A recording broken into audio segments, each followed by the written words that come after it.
Assalamu alaikum everyone. Inshallah, we'll get started with our program as soon as Sayyid Samir can join us. For Okay. those of you who have joined, you can visit this link, bit.ly/ask SABA, if you would like to post any questions. If we can't get to them today, inshallah, in the next session, we will try to answer as many as possible. Okay, let's start, Raza. Bismillah ar-Rahman ar-Rahim. So the first question we have is... Reza, can you please start the recording as well? Yeah, it is being recorded. Okay. The first question that we have is regarding Ramadan.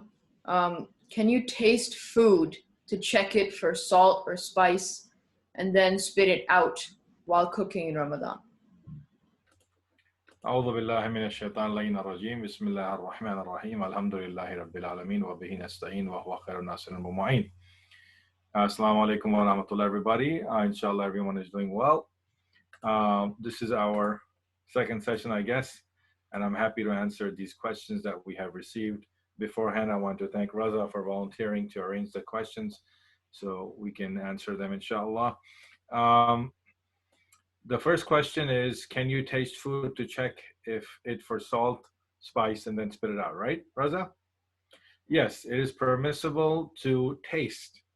In the month of Ramadan, while you're fasting, it is permissible to taste something as long as it doesn't go past the throat and it doesn't pass the throat and doesn't go down. So if someone is cooking something, they want to just taste it, they can take a little bit of taste, make sure the salt or the flavor is okay, and then just spit it out, rinse it out with water. Because, excuse me, the second thing that will do is it'll make you thirsty. So you can just rinse it out with water after you taste, but tasting is allowed. Okay. The next question we have is it permissible to eat after imsak time? Is the fast still valid if you eat between imsak and fajr? So after the imsak time, but still before fajr. How do we determine the fajr? Is we say, let's say 4 a.m. is fajr. Imsak is a little bit, imsak means to stop. And imsak means to prevent yourself from eating. So it is permissible to eat until fajr time. It is better to stop at imsak time. Okay? Is the fast valid if you eat between imsak and fajr? Yes, because you're not eating after fajr or when fajr comes in. But as a precaution, just so you make sure that your eating does not go into fajr, it is better to stop at the time of imsak and not continue eating or drinking. Okay. Thank you for that. The next question, can we chew gum even if it's flavored or not while fasting? It is problematic to chew gum, flavored or not, while fasting, because what that is it is a object that can easily open, come loose, parts of it can come off it, and then that will go down your throat, right? So that will invalidate your fasting. So chewing gum is a matter of problem. It's problematic. While you're fasting, you should avoid chewing gum because that will possibly lead to invalidating your fast. Does the intention of fasting change for wajib, qada, or mustahab fast? You have to specify.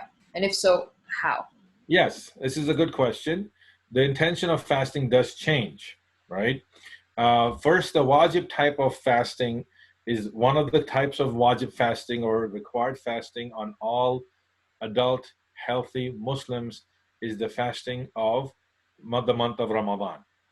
If you have other fasts, for example, that you made a vow to Allah that you will fast if something happens, you made a pact between you and Allah, you made a dua, then that becomes wajib as well. Some of the fasts of the parents and also the mother, according to Sayyid Sistani, and the prayers are wajib upon the eldest child, and so on. So there are different kind of wajib fast. The month of Ramadan is one. The qada fast is if you did not. So for the qada fasting, if you did not fast in the month of Ramadan and you missed that fast in the month of Ramadan, we will come to that later in the Q&A, then you must make that up. So that is going to be qada. You're going to do qada after the month of Ramadan for a certain number of reasons that you missed it. And the third type of fast is a type of fast which is called mustahab fast or recommended fast. For example, the 27th of Rajab, the 13th of Shaban, all the days of the year except the days of Eid when it is haram to fast. So the last category of fasting is the haram fasting. So wajib, mustahab, qada, and haram. These are the four type of fast that you have.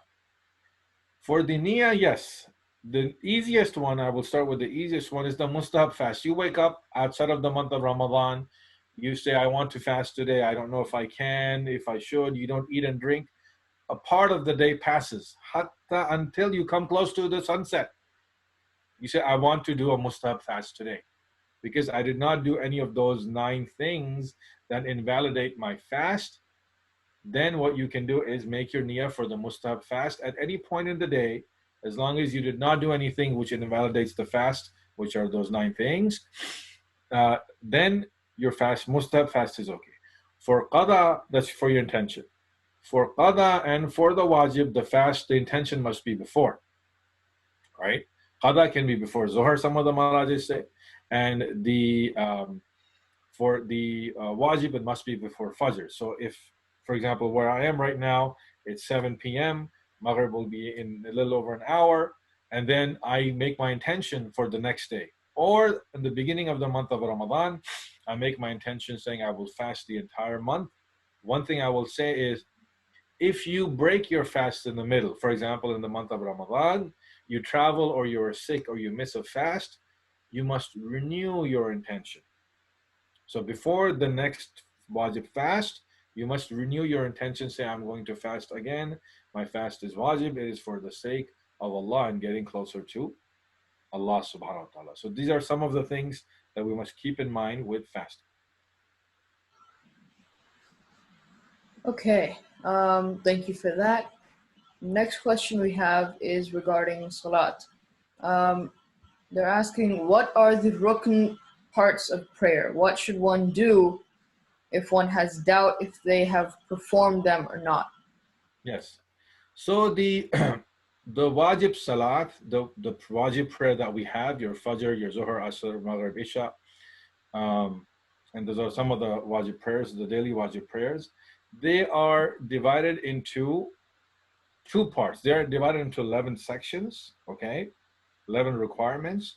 From those 11 requirements, 5 are rukn, and the others are non-rukn. Rukn basically means a pillar.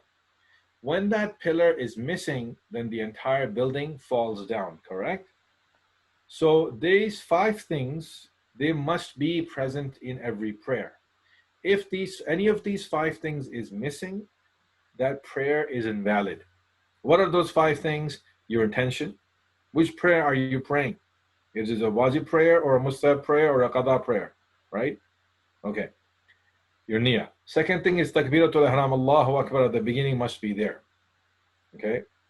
Third thing is that the qiyam must be there. You must be standing still in itminan when you're doing the takbiratul ihram. That's the third rukun. The fourth rukun is ruku', is you must perform ruku' correctly. It must be performed.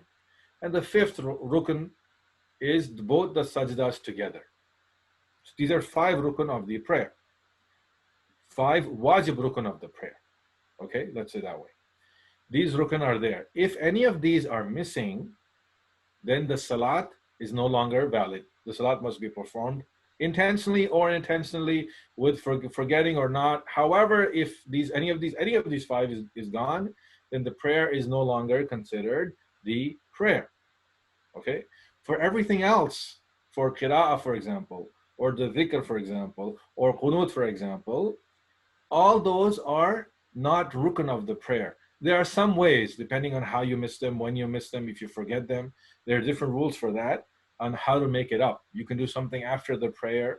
For example, if you miss the tashahhud, to make up the tashahhud. There's different ways. But these 5 are the rukun of prayer. And if these are missed, then the salat is no longer valid. Sorry, I'm going to address one part of that too. Sure. If you have doubt go and look at the details of doubt, because the details that come, when is the doubt in a 2 rakah prayer, in a 3rd rakah prayer. It's kind of hard to keep track of all of it, but I would recommend in this month of Ramadan, go and make yourself so familiar with those doubts and when they come, and if you have performed them or not, what is the, don't feel that if you miss something, the salat is gone, you have to do it again. No. If you have missed, for example, tashahhud, there's a way of making it up. Go and look at sajdatul sahwa, salatul ihtiyat, and these rules should be refreshed as well. Sorry, go ahead, Rathan. We have another question. When doing wudu, is there a specific way to mash the feet, to wipe the feet? Must it be done with the palm or just the fingers, or does it not matter where on your hand you wipe it? Right. Allah subhanahu wa ta'ala says, وَامْسَهُ بِرُؤُسِكُمْ وَأَرْجُلِكُمْ إِلَى الْمَرَافِقِ. Allah subhanahu wa ta'ala says in the Quran, wipe your head. Wipe your head after you have washed your face and hands. Wipe your head and wipe your feet until the ankles. The command in the Quran very clearly is to wipe, not to wash. We are wiping. Wiping is done with the water, which we already have from the washing. So we wash the face, we wash the hands. When we're done, whatever water is residually left, we wipe the head and we wipe the feet. The question is, what is considered wiping, right? Wiping should be the length of 1 finger. However long your index finger is, that should be the length of wiping, okay? And the width of 3 closed fingers.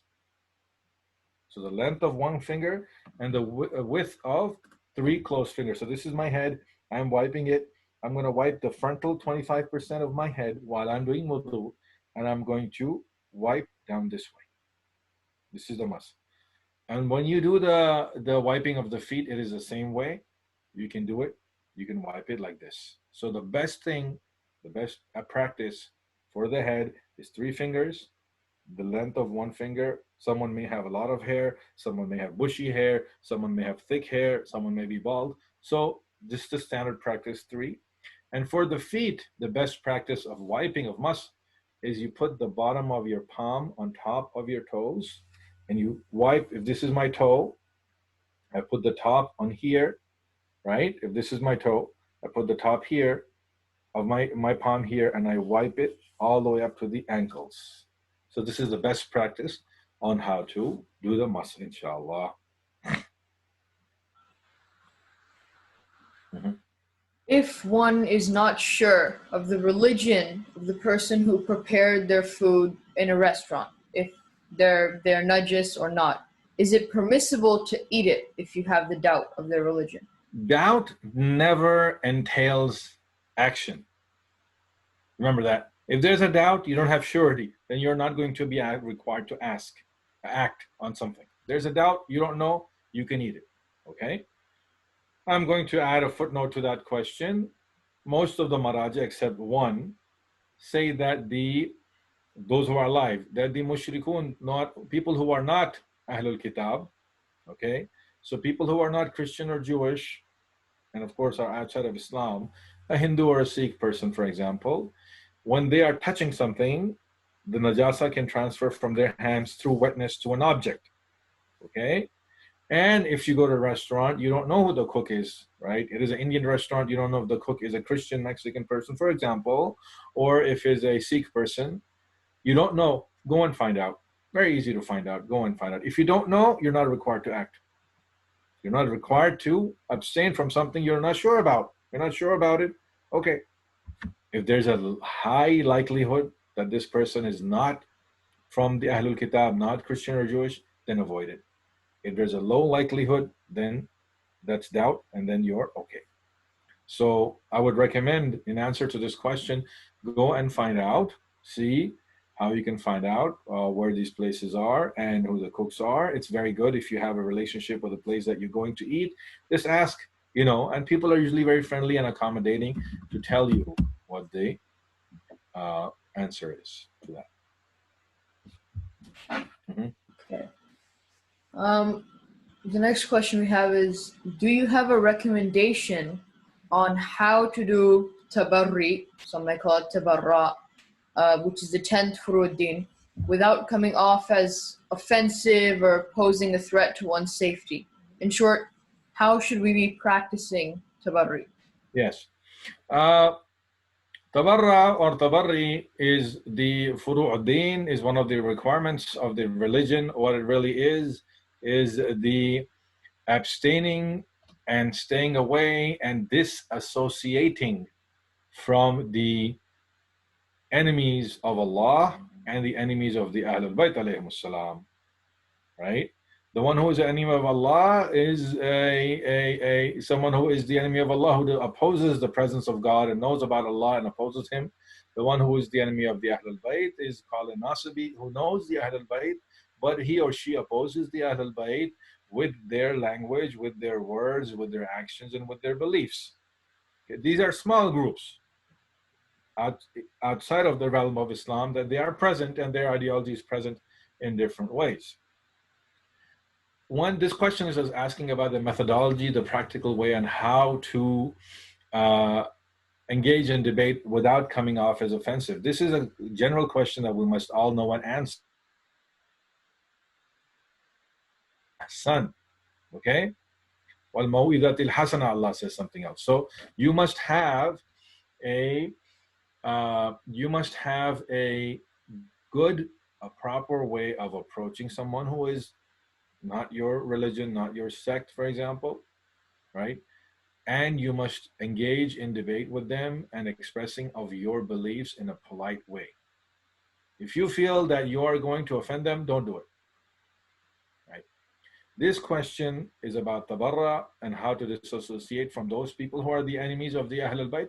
Talk about characteristics. Talk logically. Say, if this is the person who is historically considered the leader after the Prophet of Allah, what characteristics does this person have? Maybe this person does not have the characteristics that the Quran and the Sunnah are telling us that leaders should have.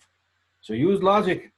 Don't put names and labels. Use logic. When someone is encouraged to use logic, right, and they can come to the logical conclusion themselves, then you bring history and say, look, historically this person, for example, did not have the characteristics. In fact, they had characteristics that disqualify them from leadership. Maybe they even have characteristics that disqualify them from being called Muslims historically. So this is how you engage. You engage with people through logic, through an open debate, through avoiding naming anyone or offending anyone. Logically come to the conclusion. When you do, inshallah, then that person, you invite them to consider history and whatever else is the way of doing tabarra and offering dissociation from the characters who are the enemies of the Ahlul Bayt. Lastly, I will add to this question is that we do not curse anybody. We do not curse any historical figures. Allah does la'an. Allah does curse on certain people in the Quran. Those who, إِنَّ الَّذِينَ فَتَنُوا الْمُؤْمِنِينَ وَالْمُؤْمِنَاتِ, those who persecute the believing men and women, those who attack the signs of Allah, those people are cursed by Allah. But we are not to go and name certain people in history and drag their names into the mud and celebrate that they died, for example. This is not part of the akhlaq of the Ahlul Bayt. This is not part of akhlaq of the school of Shiism, inshallah. Thank you. The next kind of segment we have is about fiqhi questions. So we have, when a boy is growing into a man and doesn't have the capacity to grow a full beard yet, can he cut the parts which he has grown thus far? For example, if there is only hair present on the sides but not on the chin, or only on the upper lip and chin but not on the sides, is he allowed to cut the parts which have grown so far? I mean, if a boy is going into a man, he must be patient until he has a full beard. This is something natural that boy, a teenager, for example, cannot control. You cannot control the way in which your beard grows. Some have full beards at age 14, 15. Some don't have until later. So it's best for them to wait. Do not be in a hurry. Some boys, for example, they want to shave and they want to make sure the hair grows. Leave this aside. Let nature and the natural way progress, and don't be in a hurry to be a grown adult before your natural capacity to come into that. How should one go about dispensing papers carrying the names of Allah or the infallibles, as well as some loose pages of the Quran, when it is not possible for them to throw it in the sea or river? Yes, the papers that, for example, have the names of Allah or the Masumin, any of the 14 Masumin, those are holy names. They cannot be desecrated. They cannot be thrown. The Quran should be kept. The Quran, when you have the Quran, it should be kept on top of everything. Nothing should be placed on top of the Quran. The Quran should be above any stack of books that you see, for example. Because this is respecting the name of Allah subhanahu wa ta'ala and His word. If you find any documents or papers that have the names of the Ahlul Bayt or Allah subhanahu wa ta'ala, you must dispose of it properly. The best thing would be to shred it. If you have a shredder, shred it and then dispose of it, because when you shred it, it does not contain the names anymore. If you cannot do that, cut it up into small pieces and then dispose of it. If you have a way that you can safely burn them, right? Instead of throwing away in trash the way just as you find them. Thank you. The next thing we have is, when making the niyyah for prayer, what do you need to say? If you choose not to say it aloud, what is necessary to have in your mind? Yes, niyyah is one of the wajib rukn, as the fiqh says.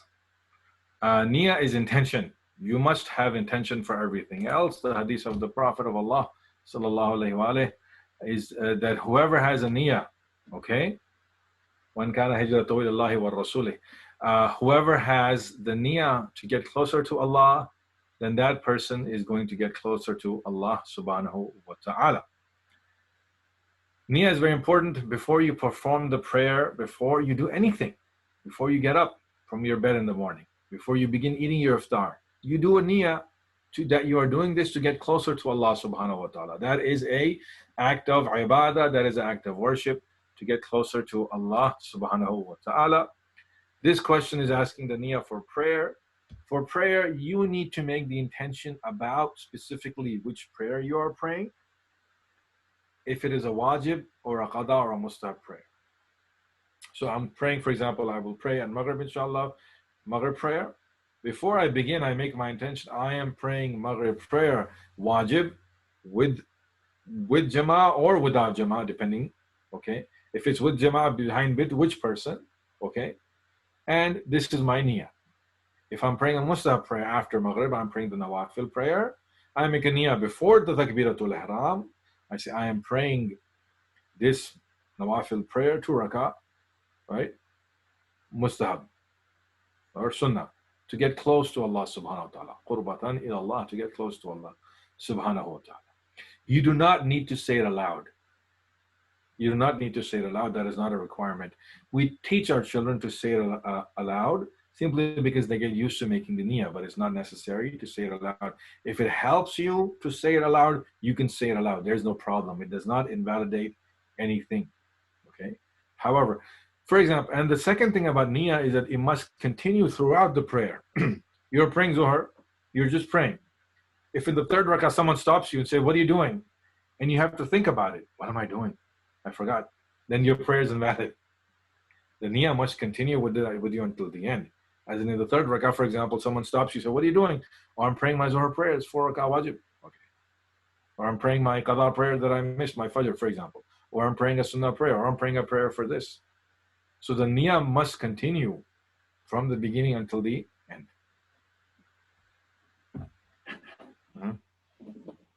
If there is a strong rumor that a restaurant's food is not halal, but the restaurant itself has not explicitly stated that it is haram or halal, is it permissible to eat there? For example, if a specific chain has been serving a potato product and there's a rumor that they are cooking it using haram flavor, but the restaurant does not explicitly affirm using that haram flavor, is it permissible to eat that potato product? Rumors. Do not act on rumors. If you are going to eat somewhere make sure you know for certain that meat is haram or halal.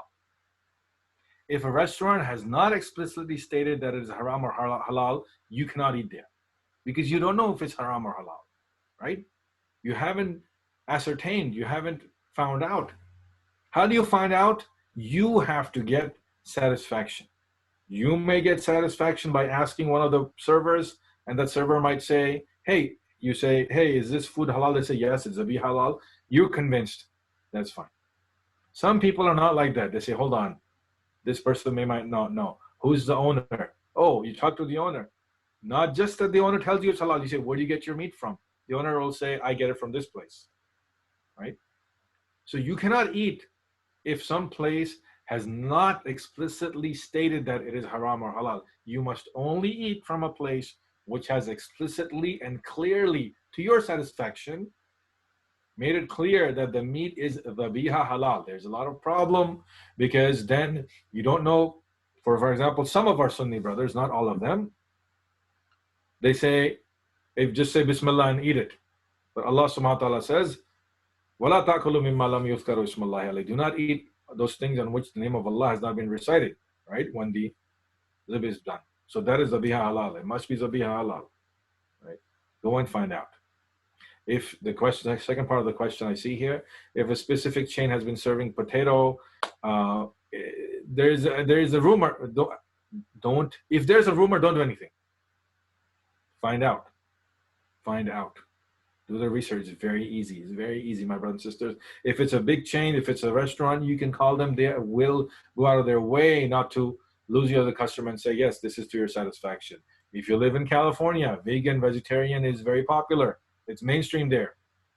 Go and do that. After all this COVID pandemic and meat becoming expensive, vegan, vegetarian options are really popping up because people know they cannot rely on the supply chain of meat. All these things are happening. So find out. Yes. The next question, Assalamu alaikum, Sayyid. If you could please explain the concept of qasr prayers and any ahkamat that go with the concept. Thank you. Yes. Qasr prayer is the time when the qasr prayer, or what is qasr prayer, is to pray half, right? Surah number 4, ayah 101, right? When you journey, there's no haraj, there's no sin upon you when you shorten the salat. Okay. All right. Excuse me. Qasr prayer is prayed half of the wajib prayer, right? Zohar is 4 rakah, then you pray 2 rakah when you're doing qasr. Asr is 4, you pray 2. Maghreb is 3, you keep it as 3. You don't pray 1.5. You pray 3. Isha, you pray 2. Fajr, you pray 2. You don't make it 1, right? So those 4 rakah prayer, you shorten the wajib to 2 rakah prayer. That is qasr. When do you pray qasr? You know how to pray qasr. It's easy, 2 rakah prayer. When do you pray? When you travel, there are some conditions, okay? One condition is that when you travel to a distance that exceeds 8 farsakh. What is that? It is 28 miles, right? A round trip, or 14 miles one way. There's a lot of details, pay attention.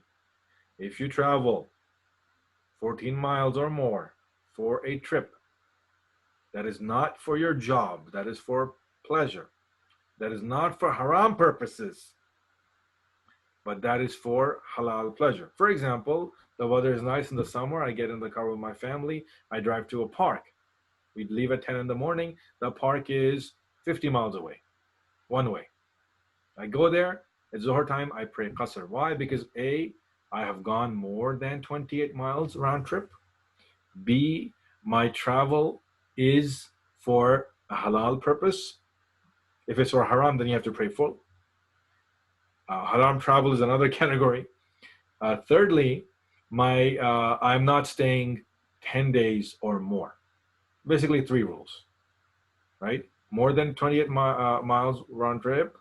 B, it is for non-haram purposes. 3, I am staying there less than 10 days because I'm going to go there, pray my Zohar, do my activity, enjoy the park, and then come back home that day. Or 1, 2, 3 days I'm going camping is going to be qasr. Okay? All right. This is basically the explanation of qasr prayer. If someone has a job that they drive, and their driving is for work, or they travel frequently, more than 3 times a week, for example, for work, then they will pray full. Someone who is a truck driver, for example, they're going to travel consistently all the time. They're on their road, and from their house, they come home every 2-3 days, then they go back, for example. Someone who's a pilot, someone whose job requires them to go to different cities all the time, frequently, then that person is going to pray full for their job. This is basic. There are more details, which I won't get into, but you need to look into that comprehensively detailed about what these are the 3 basic ideas about qasr prayer. And just a question relating to that: do you have to change your niyyah if it's qasr or full? Yes. So yes, 2 points about that. If, for example, I travel somewhere tomorrow, or I have to make my niyyah that I'm praying a qasr prayer. If I miss the qasr prayer and I'm doing a qada of a qasr prayer, for example, I missed the qasr prayer, which I had to pray at a certain place when it was qasr. Now I'm back home. I have to make the qada for it. Do I pray full or qasr? I have to pray qasr, because what is due is the qasr. Right? 2 are due. So pray the 2 qada, pray them now. Don't pray full. Some people think, oh, I'm home, I have to pray full. No. The qada is for that. Does that answer your question, hopefully? Yes. Yeah, and one more question, just kind of relating to qada. If you have a qada from home and you go to a place that requires qasr, it's still, the full is required on you. So you pray full, correct? Say that again. If you have a qada prayer from home and you go to a place, you still have to pray the qada. Yes. Full. Okay. Yes. So exactly. So if you are traveling to some place and the qada that you have to give is full, then you give the full. Whatever is due at the time that it was due, you are giving it now. You have to look at that. Was it due full or was it due qada? Okay, you are offering that now to Allah subhanahu wa ta'ala, right? The best thing you can do is try not to miss your prayers, especially when you travel, especially when you drive, especially when you're flying. There are ways of making prayer easy. If you're in a plane and you can't pray standing up, sit down and pray. Make your prayer, right? Make it up later, but make sure that you are performing your prayers, inshallah. Okay. Do you have any recommendations on how to develop a spiritual environment at home when currently we are unable to visit the masajid? Yeah, this is an important question. Yes, spiritual environment is difficult when when you're not in congregation with everybody else, because this month of Ramadan, tonight is Laylatul Qadr. The most important of Laylatul Qadr nights is tonight. So it's difficult, but I would recommend, if in your home, if in your community, you can get together with others, do it. If you can perform the prayers and the du'as and the rituals and have some time for reflection, do it. And make sure that you are now connected virtually. Now everyone is, the amal and the speeches, everything is available virtually. So you have to make space and time to do those things virtually. And second thing I will say is, Allah subhanahu wa ta'ala is not present in one masjid or another masjid. Yes, you may feel closer to him in a masjid because that is his house.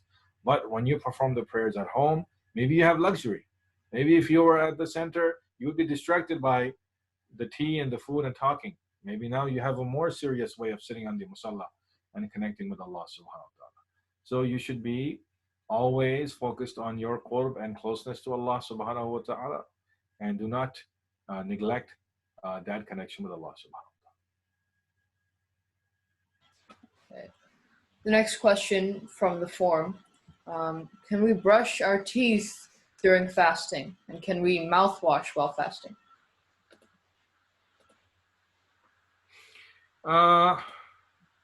For that, if you are brushing your teeth while fasting, it is not a problem. It's not a problem. The stench from your mouth when you don't fast, right, is like the smell of musk to the angels, the riwayah says. خُلُوفُ فَمِ الصَّائِمِ, the stench of the mouth of the one who's fasting is like fragrance to the angels because you are fasting. There's no problem with fasting. There's no problem with brushing. Brushing does not invalidate the fast. That's the answer. And does the same apply for mouthwash? Yes, same applies for mouthwash. You can rinse it out and throw it away as long as it doesn't go down the throat. Okay. Next question we have from the form is, can we take the ghusl for Shab-e-Qadr before Maghrib? Or if there's any ghusl that's recommended to take for a night, can you do it before Maghrib? Especially when we plan to be at centers for all-night ibadah. The time for the ghusl is in Maghrib. The time for the ghusl is after Maghrib. So what you can do is, you can do that ghusl after you come home from the center. Do it in the night before the Fajr. That is the time for it. If you miss it, the next day you can do qada of it. Because also remember that the mustahab actions, you can perform a qada for it as well. Okay? So you can do it the next day with the niyat of qada that Allah subhanahu wa ta'ala accepts it, but you cannot do it before the time for it comes. This next question is about fasting and traveling. If your work is far within qasr parameters and you go to work on campus only once or twice a week, can you still fast if the travel begins in the morning time? If you leave in the morning, can you still fast? If you're leaving in the morning and you're going for your regular work and your regular studies, then there's no problem in fasting. There's no problem in fasting, no. But if you leave after Dhuhr, does that change? No, after Zohar, no matter where you are when you travel, you must complete your fast. Okay. Is it okay to sleep with your feet pointing towards the Qibla? It is not haram to sleep with your feet pointing towards the Qibla. The best position is to sleep on your right side with your right side facing the Qibla. That's the best position to sleep.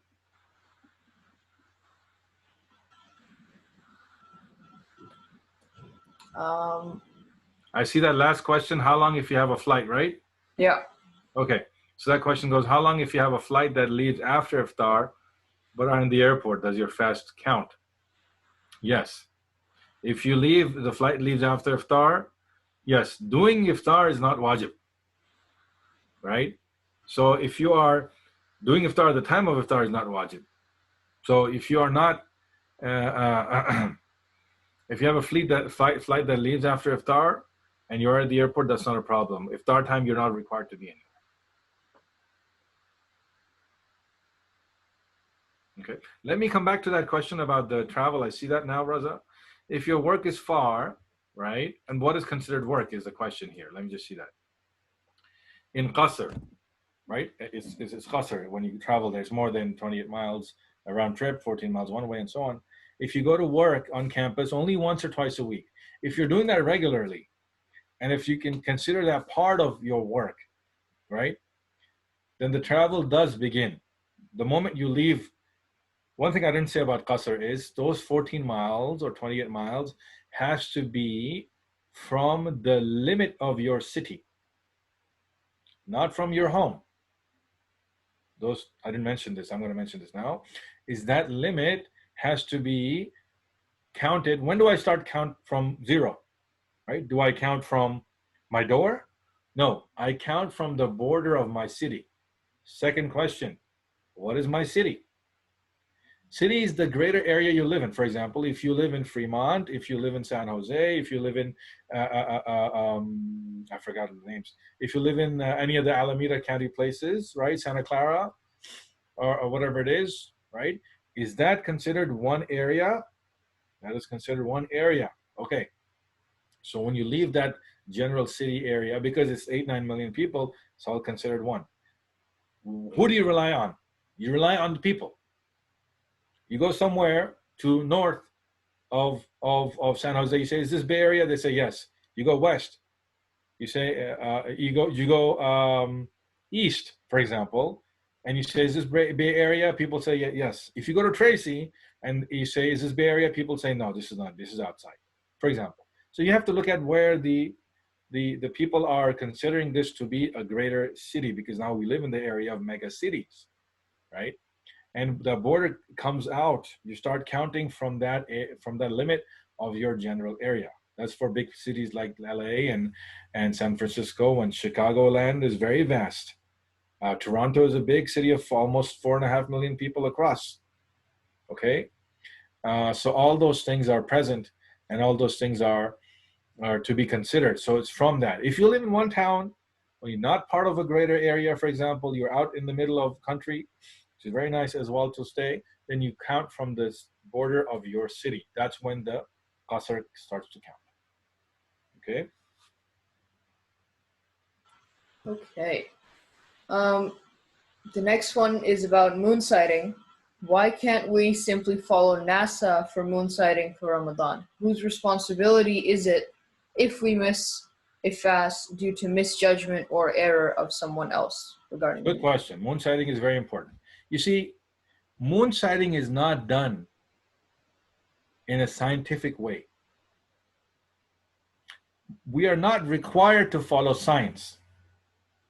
Okay?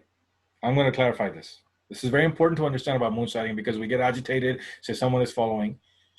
The command is fast for the sighting. Sum lirru'ya waftur lirru'ya.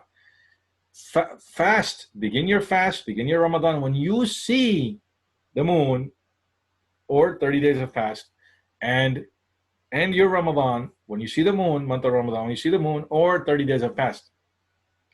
Question comes, what is seeing? Well, this command of seeing or sighting the moon is for all the Muslims. Okay.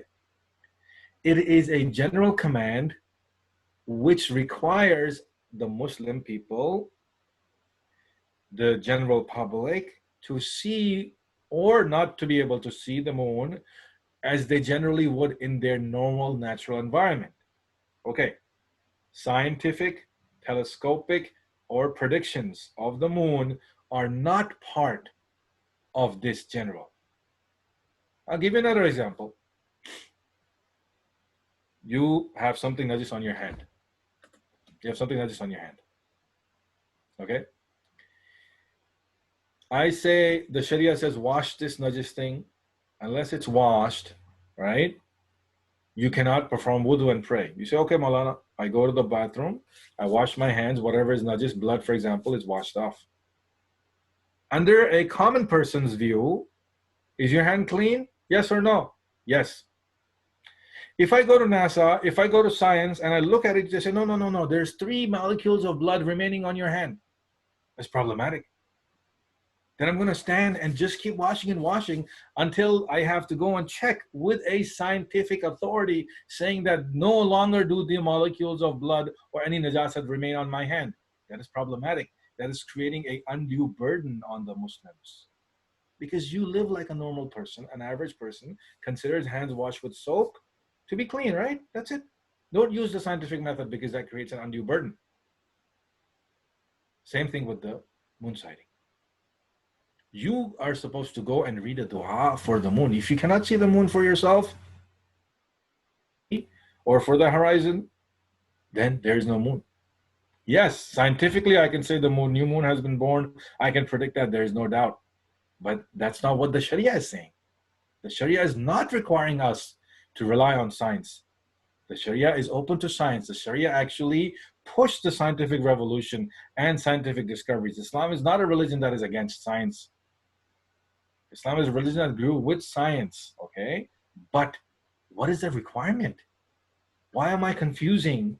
When it says fast to when you see it with your eye, normally, you know, if I'm standing in a field where I live is very cloudy, but if I live in a sunny place like Northern California, I can use a telescope, binoculars, and sight the moon. I can sight it. But does that mean tomorrow's Eid? No. I'll have to remove that telescope, put it away, look with my eye. I might not be able to see the moon. He said, Malana, we saw it with the binoculars. Doesn't matter. What is the Sharia asking? The Sharia is asking, fast when you see it. I don't see it. I spot it. I put it down. I don't see it with my naked eye. Sharia is saying naked eye. Sharia is requiring the naked eye. So that is the scientific difference. Things can happen. Things can occur. No problem. NASA will tell us, moon sighting will tell us, has it been seen with the naked eye? Yes or no? Very simple. Very simple.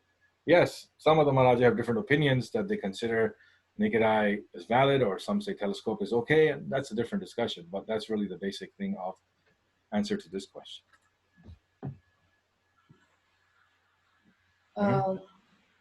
Is Dajjal a system or is it an actual person? What do we know about Dajjal in fighting Imam Mahdi? Briefly, Dajjal is a figure in Hadith that comes about at the end of time. The Dajjal will be a one-eyed creature, and many people in the world will be following this creature, and they will be that force which will oppose the presence of the Imam of our time, Ajjalallahu Ta'ala Farajahu Sharif, and they will fight him. And this Dajjal and his followers will be calling toward evil. It's described as an actual person, but it's possible that it's an entity, an institution, an idea, a philosophy, all of those things, because all of those things gain followers. So that's what the answer to this question is. Which seafood are halal or haram? Very easy to answer. The only halal seafood are fish that have scales, or those things which are shrimp. Shrimp are makruh, but makruh comes under halal.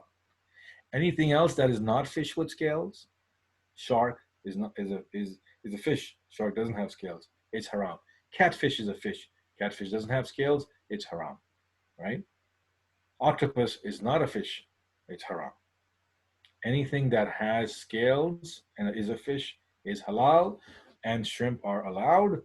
Everything else is not permissible to eat according to the Imami Shia fiqh. Our Sunni brothers are very different, and depending on their fiqh, they eat everything. Is it okay to go for ziyarat if you have still not completed your wajibat like Hajj? Or should you prioritize Hajj over ziyarat? Ziyarat is not wajib. To go for ziyarat, according to fiqh, is not wajib.